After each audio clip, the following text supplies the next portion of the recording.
This conference will now be recorded. This conference will now be recorded. This is WAS02's 2019 facility plan meeting with the State Construction Department. We'll introduce ourselves first. Amber Leach with planning, and my role here is to work with the districts and on the documentation for today's facility plan meeting. All right, my name's Troy Decker. My responsibility is quality control, make sure our facility plan process follows state statute, rules and regs. Make sure that we capture accurate information in these facility plans in order to report to our commission, select committee, and then also just make sure that we capture everything that's concern for you guys and make sure that we communicate what we need to. Hi, I'm Raj Dami. I'm the accounting analyst here, and I've been helping Amber and Troy with the facility plan meetings ever since Charlie went to Plat 1. So. I'm Steve McDonald. I'm a regional project manager. I'm your guys' new project manager for the northwest part of the state, and I look forward to getting up and meeting you guys and working with you.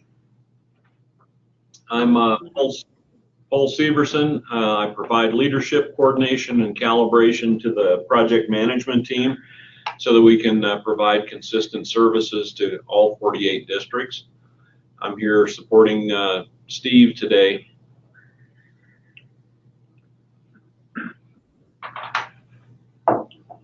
Go ahead, school district. Jimmy Phelps, superintendent. Connie Day, business manager. Boyd Whitlock, tech director. All right, well, good morning. Thank you for joining us. It's a beautiful morning down here in Cheyenne. Sounds like you guys got some snow, which is a blessing for your spring runoff. Maybe not necessarily today, but I've highlighted Dave McGarvin's name and Brandon Finney. If they come in, just let us know. If David comes in, you can introduce him, and if Brandon comes in, we'll let you know that. Other than that, at the end of the meeting, I'll erase their names and we'll be done with them and just continue on. So the first part of this meeting, I'm going to go ahead and turn off our video now so we don't have streaming issues. First part of this meeting is really more record keeping than anything else, just cleaning house. And so we'll kind of go down through this. I'll kind of go at a fair pace, but at any point, if you need to speak up district, please do so. Just interrupt me or come in at any time. As we get down farther, we do have things that we want to talk about, and we'll make sure everybody has an opportunity for that.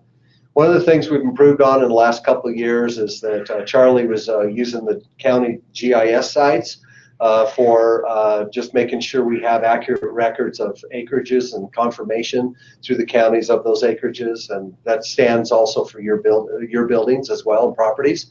The other thing that we've done is we do have legislative or the governor's office every once in a while ask for a facility plan. So what we try to do here is we just try to give some visuals. We bring a lot of stuff out of the database into this.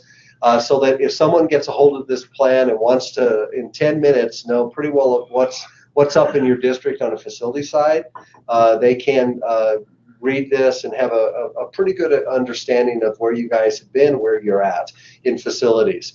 So with that, I'm just going to kind of come down through this. It is important that you guys verify accuracy of these numbers, such as acreages. It does impact your groundskeeper allowances, and it looks like you've done that, so thank you for that. Troy, I'll let you know I added an additional diagram there. This one here. Yeah, because I saw that. Thank you. I didn't know where that came from. I was reviewing this ahead of time. The 10-acre parcel also includes the one adjacent in orange. So the original diagram that apparently Charlie put together and missed part of it, but the acreage is accurate. So you're saying right in here? No, up above that piece right there. Right. And his diagram is missing it. Yeah, and so that's interesting because I came back in and I actually broadened out. You're right, he only had this right here. Right. And then I came in and I grabbed this also. Yeah, but there's another part to it. That's 7 acres and this is about 3, and that makes up the 10.44. Okay. So it just didn't. I see what you're saying. Show the whole thing. I got you. Yep. Good. All right. Thank you so much. And then as we get further down, there's other diagrams that aren't quite correct. Okay. Thanks for pointing that out. Right. So I wonder if maybe in the future here, and you can also put Google on this, right, as a background, or can you? That's through the GIS. I'm not sure how Charlie was capturing the Not pieces. all GIS sites are specific, can melt with Google. Google? Yeah. So we're at the mercy of each county if it will bring in the lines or not. Okay. So sometimes it's us trying to do the best we can by looking at the other site and mapping Right. it out on Google. Right. My point is just that their parcel was larger than what shows up there. Wonderful. Thank you so much. All righty. So database is up to date with regard to acreages. Property profiles, you guys have reviewed those, verify accuracy. The square footages, allowable square footage does impact your major maintenance payments, which is important, and also your WDE operations and maintenance payments. So thanks for confirming, because this data is exported and sent to WDE, I think, in April, as they start preparing for their WDE block grant payments. You guys do not have any building leases, so we're good there. You used to. District reviewed enhancements, they're accurate. We need to report this on an annual basis to the select committee. So I just said Let me interrupt you for a second. Dave McGarvin has joined us on our end. Morning, David. Morning, how are you? Good. We understand you were up at O'Dark playing in the snow. Yeah, it's just me. How much snow did you guys get overnight? Oh, only about 1.5 inches. Okay. Pretty wet stuff, so it's all right. All right. Well, thank you for joining us. Sure. District appropriations. You guys don't have at present any capital projects, so we're required to review any capital projects, make sure we return money back to the state when they're closed out, but you don't have any, so we can go on past that. Security projects, Steve. Yeah, and you guys apparently have a real good handle on the security CapCon funding, but I'll just give a quick review. In 2014, the legislature appropriated $9 million to be used on security capital projects. Of the 20 defined security elements, they stipulated that money needed to be spent on the 8 that are highlighted here. So there was some tight rules for that particular appropriation. As we go down, we could see that you guys have pretty much encumbered and expensed all your security capital funds, and I want to tell you how much we do appreciate that. There have been some districts a little slower to roll out using their security capital funds, and as a result of that, the legislature has been a little hesitant to approve further appropriations. But districts like you that rolled out and spent your security capital have made it clear that that's a program that's working. Right now, in the legislature, the legislature is talking about appropriating an additional $4.9 million for security capital projects. Now that funding will be decided on next year, but if that does go through, they're going to open up to all 20 security elements for you to be able to use your portion of that money on. So we'll cross our fingers that more capital security money will be coming your way if that appropriation is approved next year. In addition to the capital money, the legislature approved in 2016 for you to be able to use 10% of your major maintenance budget on security-related projects.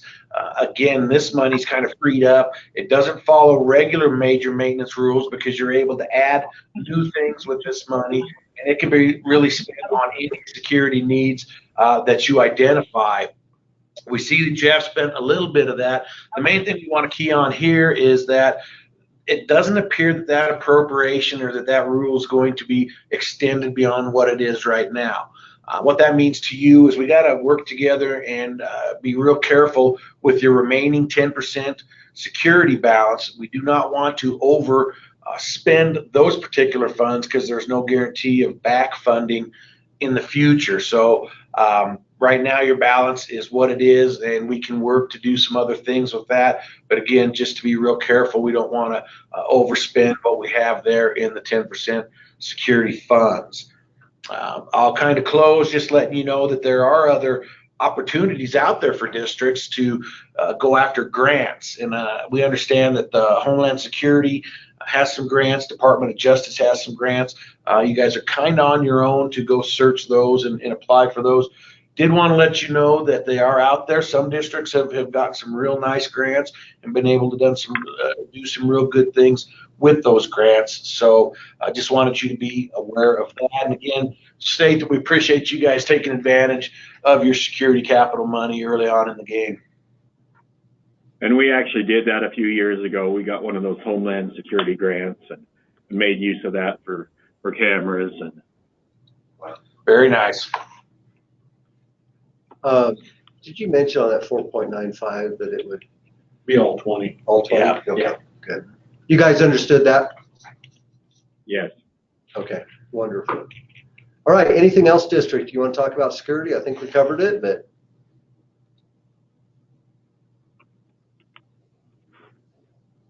I think we're good then. Capacity, you guys are 33%, 108 out of 327 seats. So you have sufficient room for your students at this point with regard to the calculation. I do know that even though you may only have it third way full, I'm sure you use every room, which is a good thing, and maximize your utilization as much as possible. Enrollment projections, we always say this, I know you guys know it, but you've been around long enough, but we go 10 years of trailing data, and then we project out from there using that actual data from WDE, and we project out. So just to make sure everybody understands, like 2008 kindergarten, went to 2009 first grade, then second, third, and all you do is follow these, and we call these survival rates. You either pick up students or lose students from grade to grade. And then for your actual survival percentage from one grade to the next, what we do is we take 1 year's like 2008 kindergarten, 2009 first grade, 2009 kindergarten, 2010 first grade, and we just kind of follow these and we average those survival rates over 10 years. And you guys from kindergarten to first grade, you have over the last 10 years, you guys have averaged 93% of your students advance from kindergarten to first grade within your building.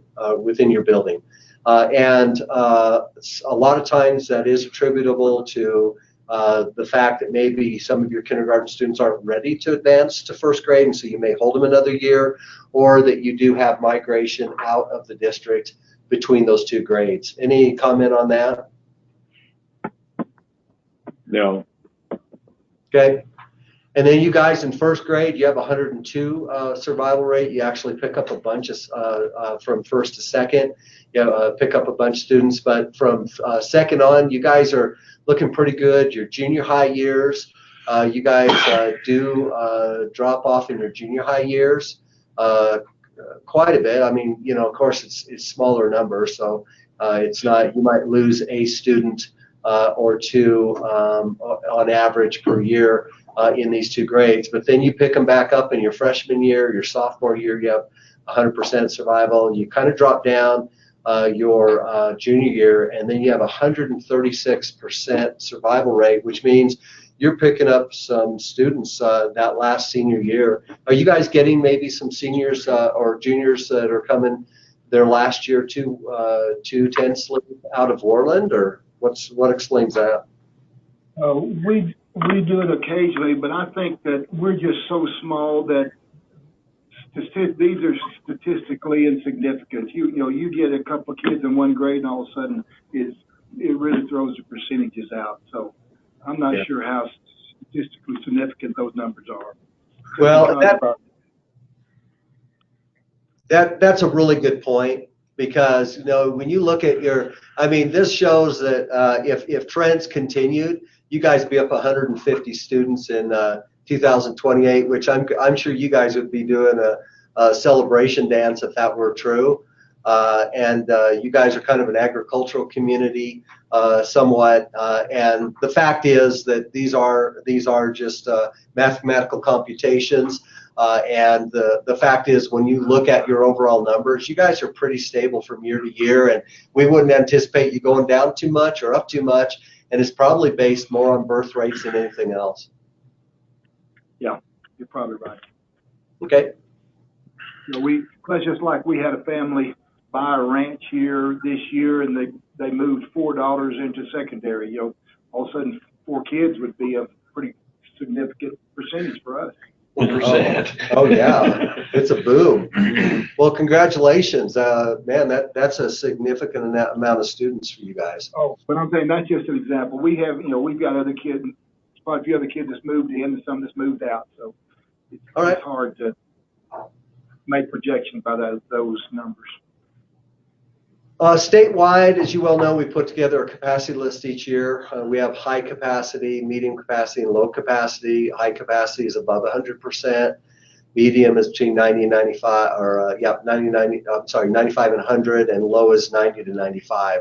What happened? We didn't have these high capacity schools last year, but the commission did change its rules and regs.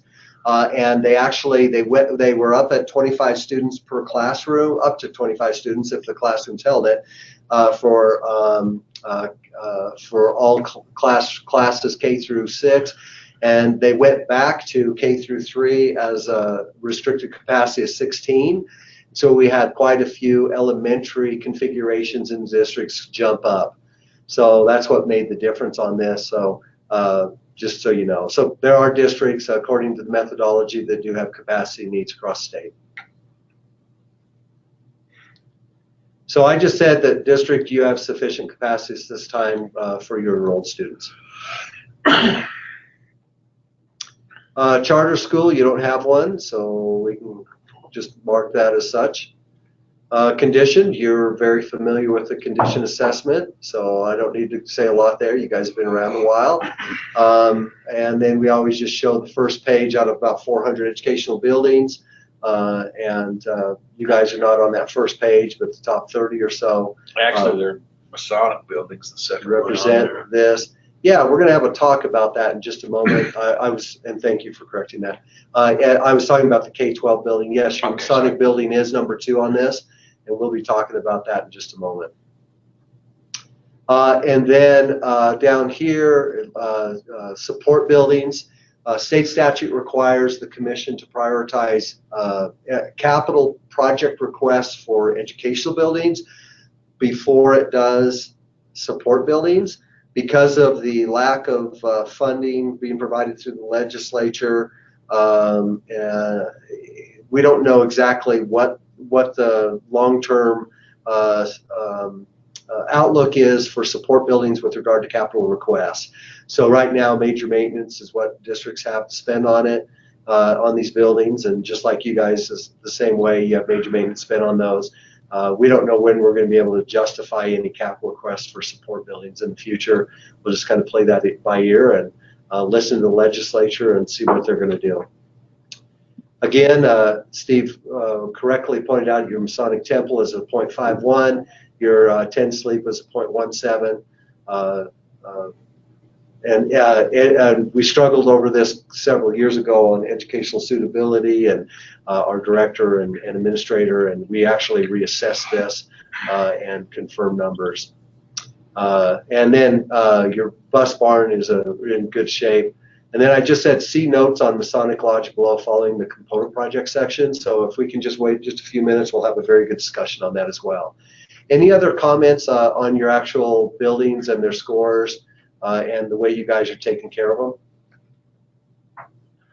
Well, just want to put it on record that I still disagree with our score for the 10 sleep, our main building.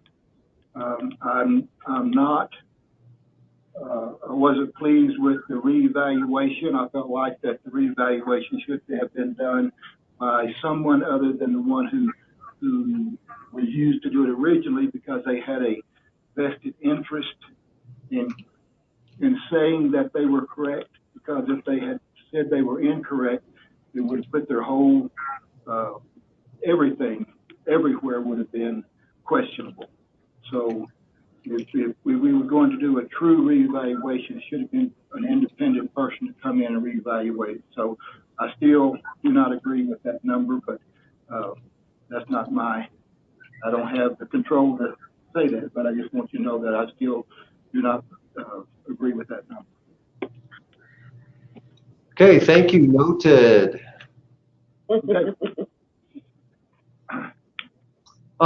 Major maintenance, you guys update the statuses of your work orders. We appreciate that. Just again, it's a housekeeping process that we do. You guys did submit, or if you have submitted major maintenance requests, your PM has looked at those that qualify, he approves.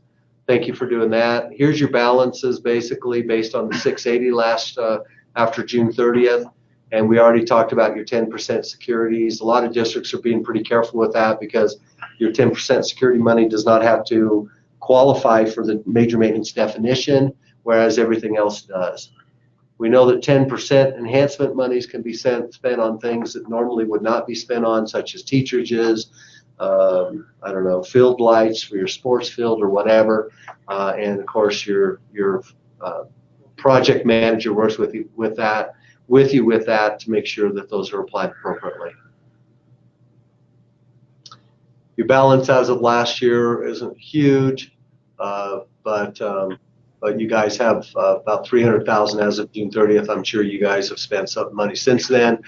This is just an example of your priorities of last year, and it's illustrative more than anything. We don't really necessarily have to talk about it, but again, if someone wants to look at your facility plan, it just represents last year's priorities from greatest expenditure to least. And then building by building, same breakdown. We've had each year, we've had legislators ask, what are these districts doing their money, and are they spending it on their low condition scores? So we put together the spreadsheet on an annual basis and let you guys just speak for yourself, so that if someone asks to look at your facility plan and how you're prioritizing stuff, we just let you speak for yourself, and we feel like that's fair for you and fair for us. And by the way, you guys have completed quite a few things. You do have some twos. It looks like you guys are planning on addressing the other ones in the future, and some you're just saying, hey, we'll repair it as necessary. But these are all, by the way, the Masonic Lodge, except that first one on the sanitary waste. We are coming out for another assessment this next year. This fall, we will put together a scope of work. We'll hire a consultant to go out, and then we just want to encourage someone from your district, whoever knows the facility best. We're going to, in April of next year, we'll have some training in Casper or Riverton, probably Casper, and we'll allow districts to come walk through the training, the tool that's used to assess buildings. Make sure you understand that fully. Make sure you understand the importance of walking with those assessors, shadowing them the entire time they're on campus, because one of the important things is that we need the most accurate information possible in order to get the best and most accurate scores. In the past, we've had districts hand keys to assessors, say, enjoy, when you're done with them, bring them back. That is not a good way to do it. And so make sure that if at all possible, you attend that training and know the tool, know how it's being used, and then shadow that assessor when they are on site. Anyway, another thing that's important to talk about here is we've had some school districts say, well, why can't you do 500 in some schools during the summer? And the answer is because it would cost us one heck of a lot more to cram it into those 2.5 months, and also the fact that we want it done as best as possible, and then just make sure we can participate as staff as needed over a longer period of time. So we will start in the spring before school's out. We will stay, some assessments will occur after school begins. We're trying to limit that as much as possible, but that's just the reality of 500 and some buildings statewide. Any questions on the assessment? The training then begins the 1st of April and of next year. So that's probably as much we know. You'll be notifying us as far as the dates and the places and times and so forth. Yes, thank you so much. Yeah, it'll be actually a 4-hour training, and so because we're trying not to tie districts up too long. But yeah, that will be in April, and it won't be April 1st itself, but it will be probably not. But yeah, we'll definitely communicate with you guys and involve you in a webinar, and you'll be fully informed of when that meeting is. Yes. Okay. Thank you. You're welcome. Component projects, we have districts we're doing this now with the biennial budget requests only, not supplemental. And so here's all the requests were made this year, a total of 31 for a total of 39 million. We have 12 district representatives that prioritize this and participate, which we really appreciate. And then it's prioritized, and then this is the recommended prioritization that has gone to the commission. That was just seen yesterday by them, or the day before actually, and acknowledged. And so we as a department will use this for making potential recommendations to our commission in about May. Any questions on component requests? Not at this time, no. Okay. You can, just a reminder, you can use major maintenance. If you see some large deferred maintenance costs coming down the road that would be hundreds and hundreds of thousands of dollars, or replace an entire roof or something, you're a small district, we respect that, and use your major maintenance to prepare in advance for that and submit a component request, and Steve will work with you in the future on that. But that's another 2 years out now, or 1 year. We won't do that until 2020 again. So that's coming up before you know it. Sheesh. But you know, on that, I'd had some discussion about the Masonic Lodge. You know, of course, it's pretty high on the list with Shelby, and she said, "Don't bother to apply. We're not going to fix it." So we did not try to get any component money to fix that, because she said, "Forget about it." Well, that is interesting. I had a different take on that. Thanks for letting me know that. And I'll share that with you in just a second, but this is, you guys have already read it before this, so you know the context of their request there. The Masonics Lodge was purchased in 2016 based on approval of the most cost-effective remedy by the commission, because we were doing a study for the school up there. On April 16th, April 2016, in order to right-size the site. So that is correct. This right here, which is Yeah, the yellow one. Is it the yellow one? Yep, right next to the bus barn. So yeah, Site 3 adjacent was purchased for right sizing it, and so we all recognize that that's a temporary building. And I can be corrected in this, but not knowing the past conversation you had with her, this is what I said. Based on that approval, the building is considered temporary and does not qualify for major capital requests. I think we'd all agree, other than for demolition. So we can't go in and do a full replacement or something like that. If it ever degrades to a point that disposition is preferable and the board chooses to request funds. So you guys, if it does degrade and you need to tear it down, it's your building, you can ask for that, and we'll certainly entertain that request. The next part I said was, and so I didn't quite line up with Shelby's last conversation with you, but again, I'm correct. I can be corrected. Major maintenance funds may continue to be used on it, and I think component funding requests may also be requested.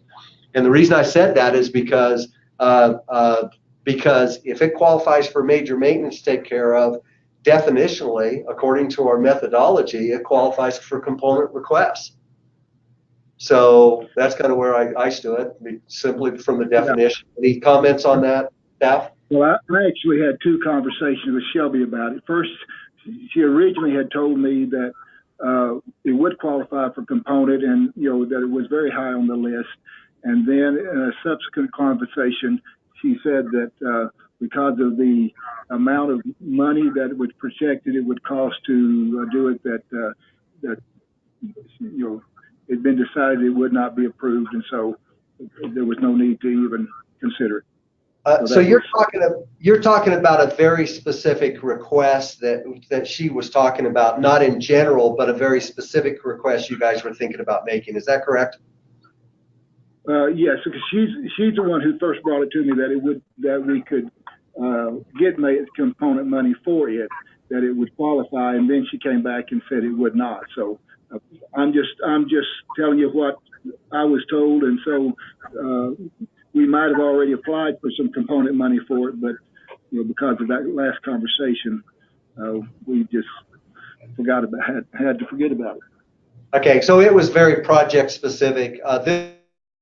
This was more of a broader comment saying, hey, listen, yeah, I mean, we have, if some districts ask for such and such, we can not include them through the director's choice if they don't qualify for some reason. For instance, if you were to create another entryway into the basement of that building or something like that, and actually add components that weren't qualifying, that would be something that we certainly would discuss with you and would not automatically be considered as qualified. Yeah, this is Paul Severson. I have to agree with Troy. As long as it is qualifying for major maintenance, I would see no reason you cannot apply for a component. I can't quite verify that Shelby's comments, but as far as the staff that are here and we're currently making the decisions, there's no reason you could not make a decision to apply for that, because it does qualify. I think major maintenance. Go ahead. Okay. So I think, with that understanding, then, we definitely want to proceed when that opportunity is available. Okay. Yep, we're accepting of that, and there's the Masonic Lodge, by the way. And you guys still have your weight program in there for you have weight machines and stuff down below? Yes. Okay. So they put some money in. It's an old log cabin. I'd bring out the street view, but I don't think there's a. Yeah, I've approved some major maintenance work orders here over the last month to do some windows and stuff like that. So. In the Masonic Lodge? Yeah. And you approve those? Just having fun with you guys. There it is right there. Yeah. So nice little building. I mean, it's just across the street. They're using it. So, and great opportunity when capital funds come down the road, they'll be able to right size the site. Yeah. Access is the only thing that gives me concern on that building. Troy, turn a little bit to the house, to that property that they own, that's just off this to the way right. Is that house gone, or is that house still there? It's been demolished. Okay. And then the next house back, is it demolished as well? Yes. Okay. We made a parking lot out of that. We're parking vehicles on those two lots now. Okay. Oh. Did you kill the tree? What wasn't dead already? We did. Oh. I was gonna say it looks pretty close to dead already. Kill tree killers. Okay, gotcha.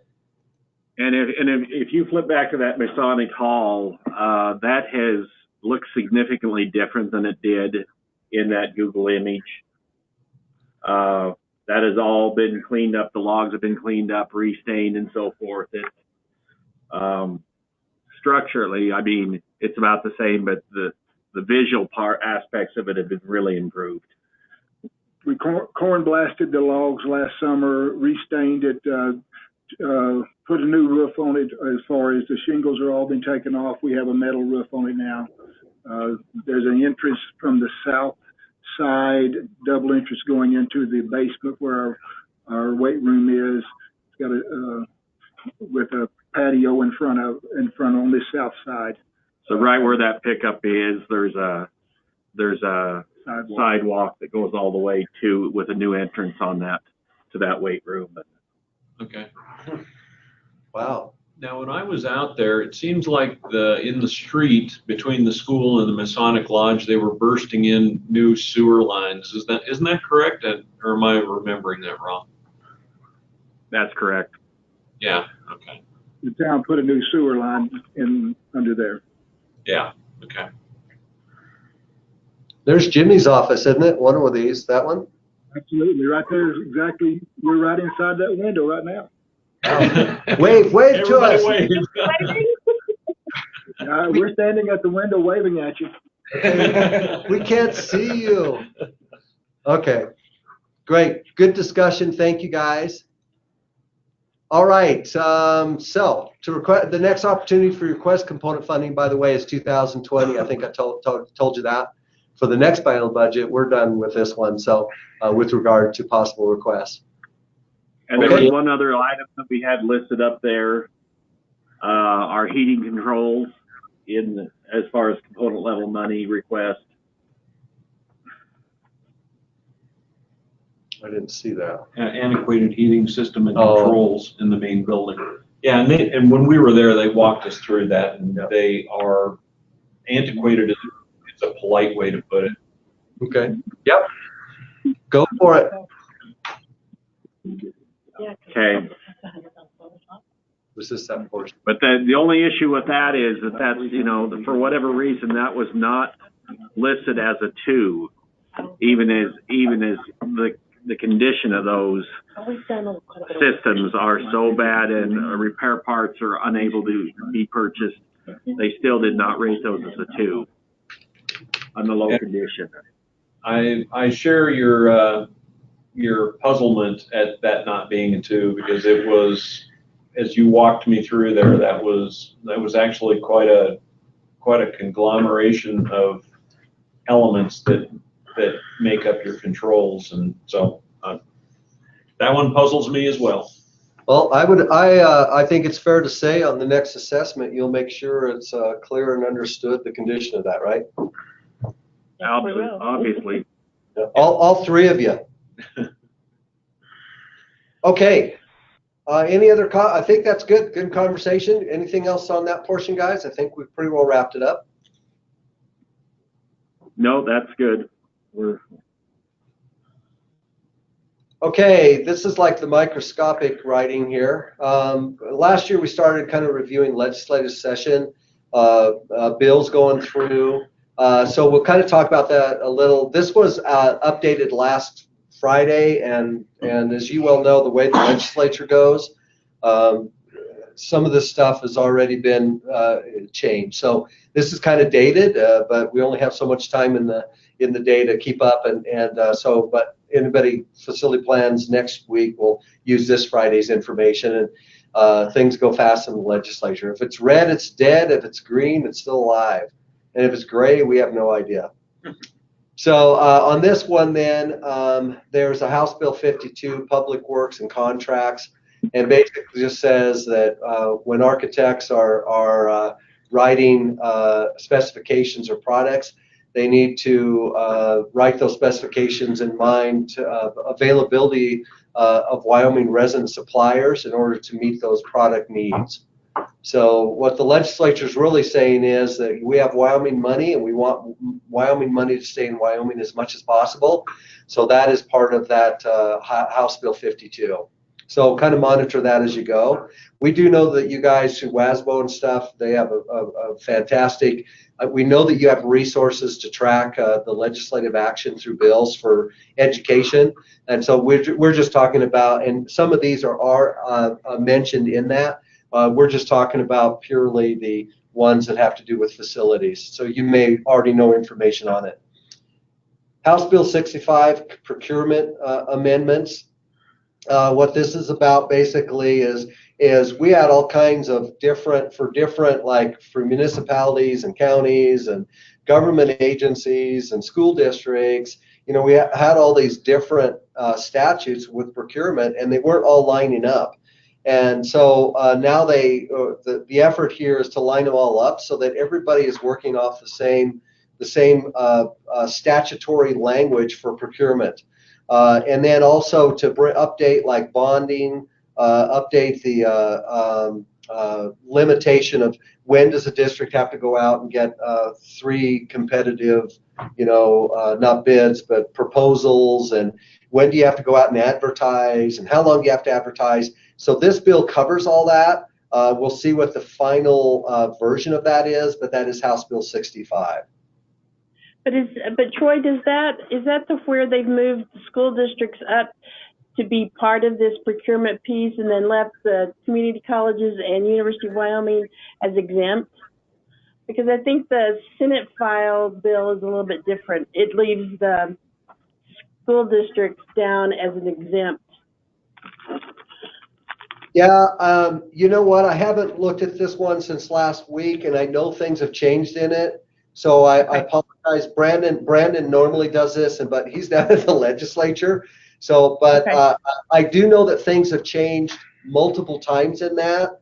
So I Okay. apologize. I don't know the latest version. I just thought it was interesting that the school districts were being forced to participate where they weren't going to, they were leaving community colleges and University of Wyoming as exempt. Yeah, that is interesting. House Bill 78, Education Major Maintenance, that's being considered for signature this afternoon at 2 or 2:30 by the governor. And that quarterly payments language is still in that bill. So,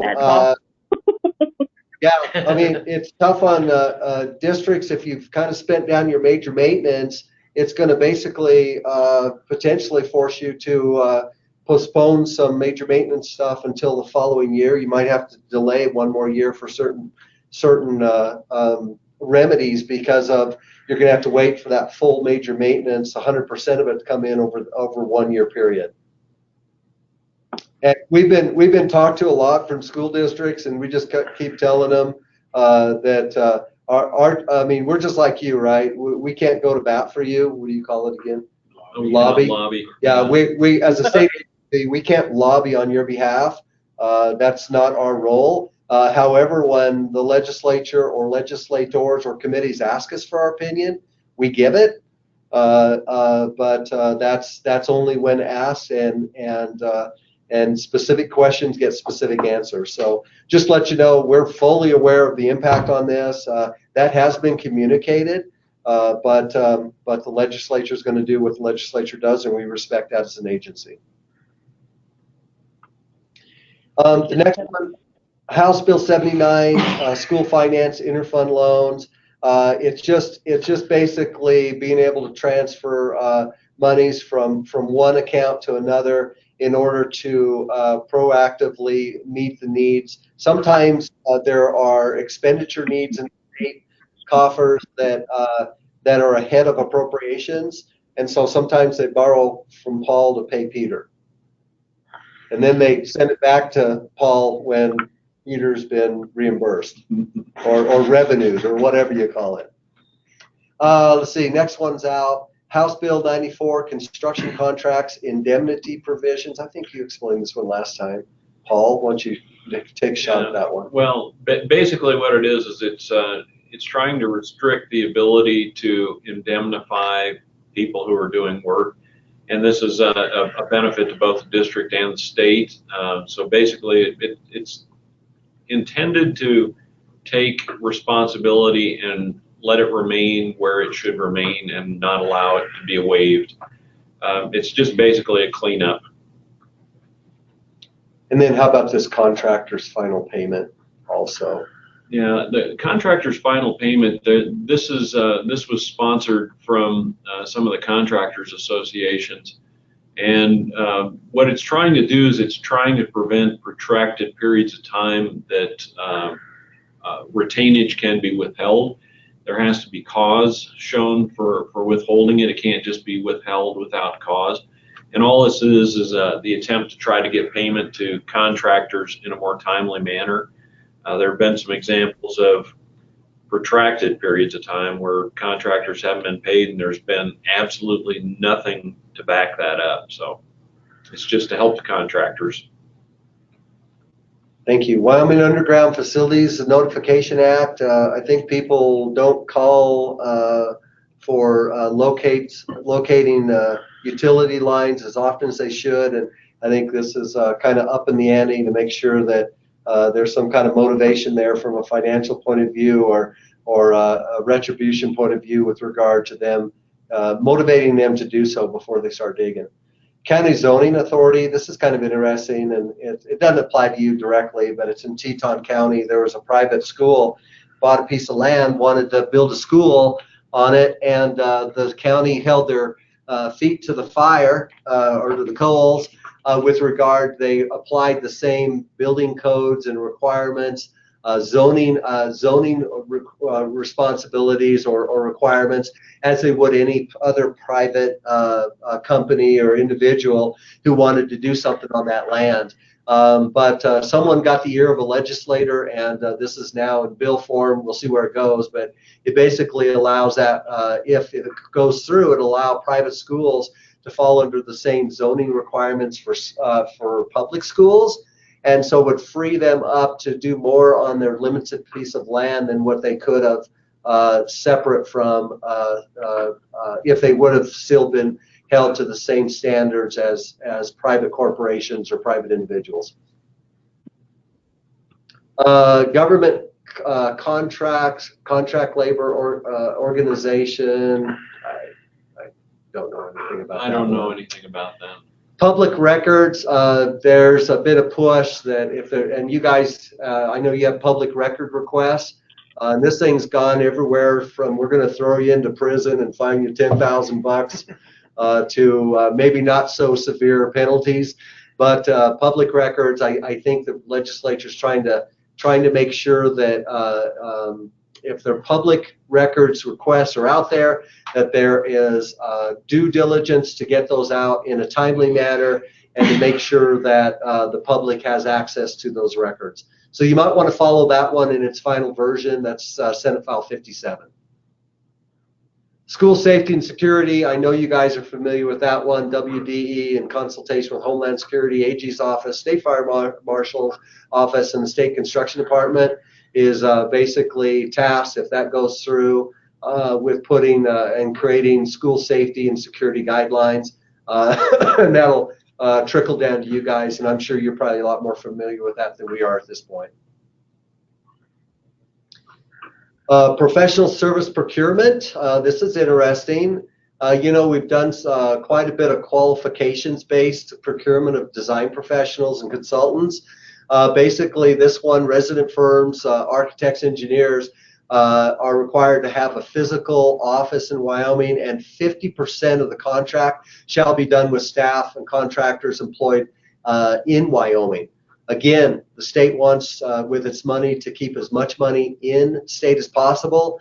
We've been told by districts, and we can testify in our own lives, that this one may cause some difficulties with regard to availability of, can you really get, in certain circumstances, can you really get the professional consultation that you need in certain areas? You mentioned something yesterday, Paul, also. Yeah, in particular, we know that we hear it all the time from the northeast corner of the state and from people in the basin that it's difficult sometimes to get professional assistance to come from the state up that direction, and it's in your area it's relatively easy to get people from Montana to come down, and in the northeast corner of the state it's relatively easy to get people from Rapid City in South Dakota to come.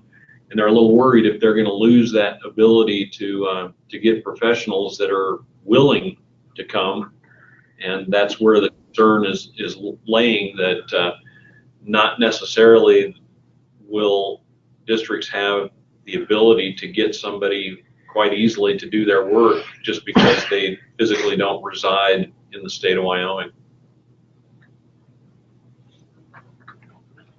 There is this one's kind of in limbo. We're not sure where it is now, but there was an attempt to exchange some landlocked state trust lands with other federal lands in order to maximize income off of those state lands, maybe for grazing or something, and that goes into actually impacts education funding eventually.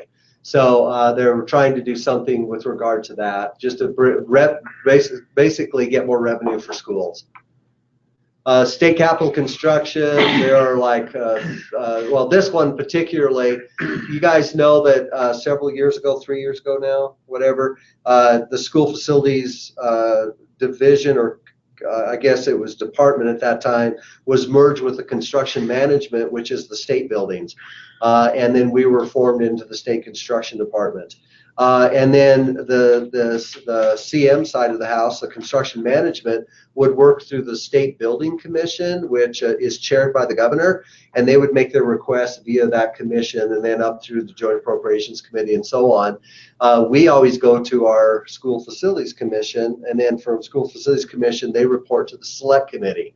Now what this is, if it goes through, it's creating a super committee for the select committee, and the select committee probably will be made up of the who's of legislators, and both construction management appropriation requests and reporting and stuff will flow through that commission along with the school facilities side. So it's a much more, basically all capital construction state monies will be flowing through, and major maintenance and all that, and reporting will be flowing through that single committee.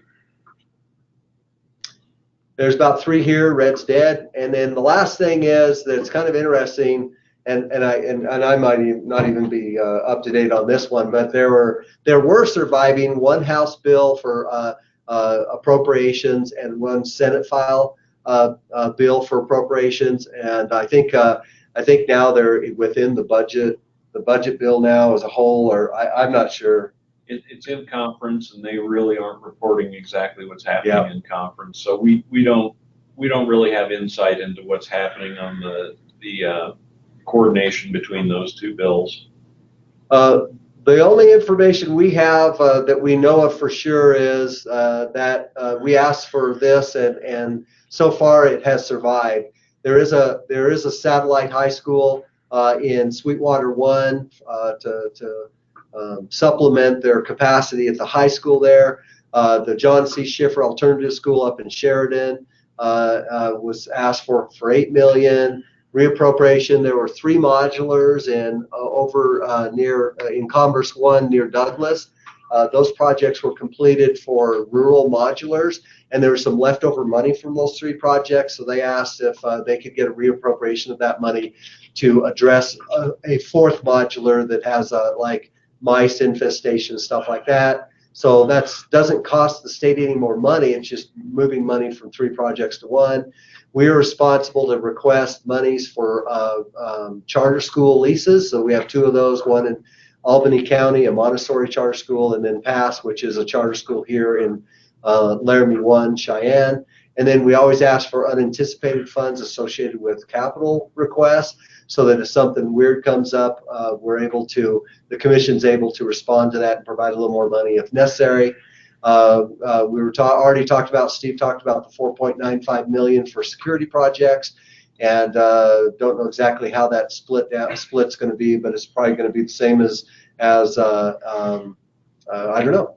But anyway, that money is going to be split among the districts if appropriated. Major maintenance, asked for another $1 million based on higher per square foot costs through the RS means values.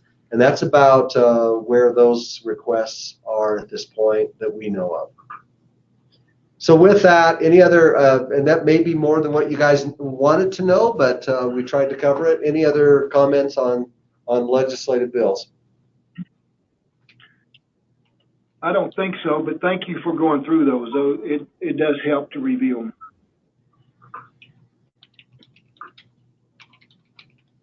You are welcome. Thanks for listening.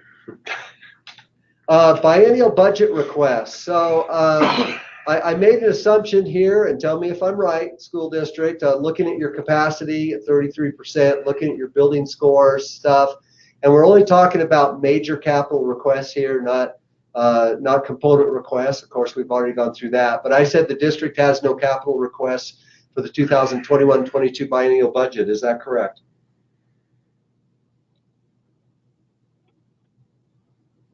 And now those are funds that are typically, like a new school, that kind of, is that pretty much what those would be? Yeah, that is correct. So something would be driven, and before I explain that, I should go back up, and I kind of skipped this on purpose, but I'll go back now to it because I think what you're asking applies. There's updated rules and regs. We have had for years and years a capacity list, and we've made requests, made recommendations to the commission, which makes recommendations to the select committee based on those capacity percentages in and of itself on that list. We've had a condition list, and highest, we showed earlier on that, we'd make capital requests off that, highest condition needs first, down, and work with the governor's office and the leadership in the legislature to see how many dollars we could request. That has now changed. So every building in the state of Wyoming will have 3 scores that will then roll up into a composite score. 50% of the weight of every building, your building, will be based on facility condition, 35% on capacity, and then 15% on educational suitability. And so we're actually have a new list coming out. We don't know what that looks like for sure, but that's the way that prioritization of requests for state capital requests will occur. So for instance, if you said, no, we don't have a need, but it popped up on one of those capital requests, we wouldn't ignore you. The actual rules and regs mandates us to make a request and to prioritize. If you float to the top, you'll be included in consideration for a request. So I made this statement based on the known factors right now that we know, not the unknown factors in the future. Could I say something like, would you feel more comfortable if I said the district at this time does not have any? Maybe I'll do that. I'll kind of soften this for you. I'll say the district at this time does not have have any capital requests for the budgeting budget, but would like to be considered for funding if any buildings come to the top of a prioritization list, something like that. What do you guys think? I'd put qualified by prioritization. Because we would, we would like to ask for some design money, if there's,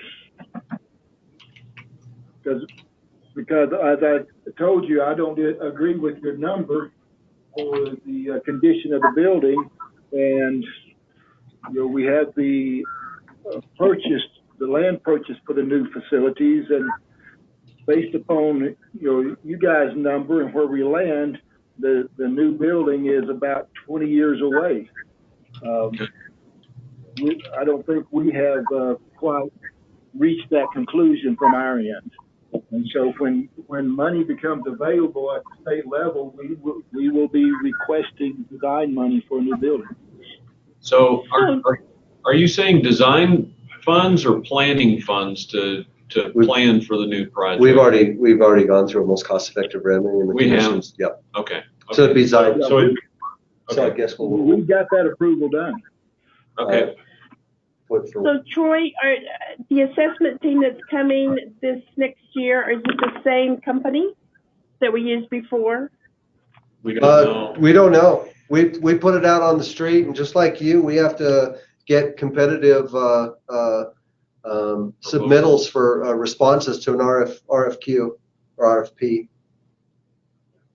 Okay. Okay. But whoever's chosen's chosen, and they'll be it. I don't know who that's going to be, and especially with that change in state statute. FEA's done the last 2 or 3. I don't even know if they qualify, and if they did, they'd have to use in-state labor to do it. So we'll see how that turns out. Do you want them though? I'm just having fun with you, Connie. You don't have to respond to that question. I just enjoy fighting this battle here than I did last year, fighting the battles I had so I'm good. Yeah, I'll tell you, and every place is unique, and then we noticed, like when Jed Ciccarelli, which was a huge loss to WDE, but when he went over to be the business manager and Laramie won here, he said it well. I saw him at the next meeting. I saw him at the education. What was it? The select committee on for education, and who you work for is where your allegiance is. Yes, it is. So and that's why we get paid by different entities, and that's why they hire us. Hey guys, before we quit here, Is there anything else that we haven't talked about, unique issues, ideas, or concerns that the district would like to talk about prior to us ending the meeting? I can't think of anything. Boyd, can you think of anything else we need to discuss? No, I think we're good on this. Troy, we appreciate you guys. And About the money. yeah, we do have a question about money. I didn't know if Connie was ready to discuss it now or if she was wanting to get back with you, but she does have a question. I'm shocked, Connie, that you didn't ask Amber and she didn't have the answer. Boyd took Well, over. I didn't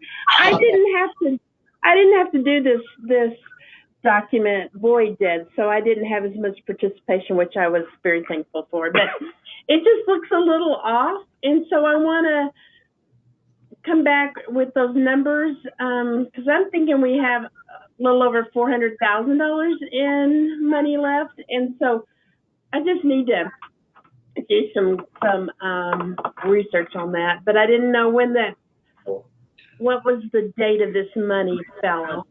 Yeah, if you're talking about major maintenance balance, and right, it was 300 and some thousand. Do you guys remember that right there? But that would have been June 30th of. Okay. Yeah, so what happened was, This year. since then, you got your July 1 payment and you've got your September payment. Right. Gotcha. Okay. You're good? Then I think we're good. Yes. That makes us feel a lot better. Okay. We were having a little heartburn when we saw that number, but Yeah. we were doing some whispering on the side. Yeah. Okay, guys, perfect. Staff, any other comments? I just want to thank you guys for your work, and I know Connie, you appreciated that they didn't know that you know how to help out on this. So enjoy Well, what you. thanks, Amber, for telling everybody. We've duly made notes. I've done really well. Thanks, Amber. Okay, hey guys, we have noted, we keep track, every single school district comes through. We have noted that if you do qualify on the priority list that you want design funds. So Okay. let you know, that just didn't go through, we've already got it. We've got it, and we've got a master, what are we gonna do if a project qualifies or district? So we got that noted, and just to give you assurance of that, okay? Great. Okay, so will you send us a final copy for signature, or do I need to download that and sign and send in? This will be sent to you. I'm going to, well, let's see. Hold on here. Let me make sure. I'll get rid of Brandon. This is the final version, and it's saved as of right now. And Amber will send it to you. I know she's real busy, but she'll be sending it via DocuSign to you. Between Tuesday and Wednesday. I want to make sure we're good. Okay, so then we don't have to actually put it in the mail. No. It'll all be electronic. Come right to your computer. You do your electronic signature. You're done. Great. I'm going to be up in your neck of the woods week after next, and I'm kind of curious to see what you've done with the Masonic Temple building. So I'm gonna slip by, and if I get a chance, I'll drop in the office and let you know that I'm kind of sneaking around your building there. Yeah, we'd be glad to see you. And this is Steve, I actually plan on being in the area that same week, so I don't know if we can coordinate something there that way. If not, if I can't catch up when Paul's there, then I'll certainly get by to see you. And again, just to mention, you guys were thinking about maybe putting the Masonic on component next year, and just wanted to remind you that if you wanted to do some design work, they'd be able to do that at this time to get that ready to submit with major maintenance funds. Yeah, the DSGN code, you can do that with that code. Okay, we're sorry. We're sorry we're so easygoing here. Next year we'll try to be more dangerous. Steve, we'll look forward to meeting you. Okay, sir. Okay, guys, I'm going to end the meeting. Thank you. Enjoy your day. Look forward to seeing you again. All right. Thank you. Thanks, Bye. Thanks, Troy. Bye. You bet. Bye.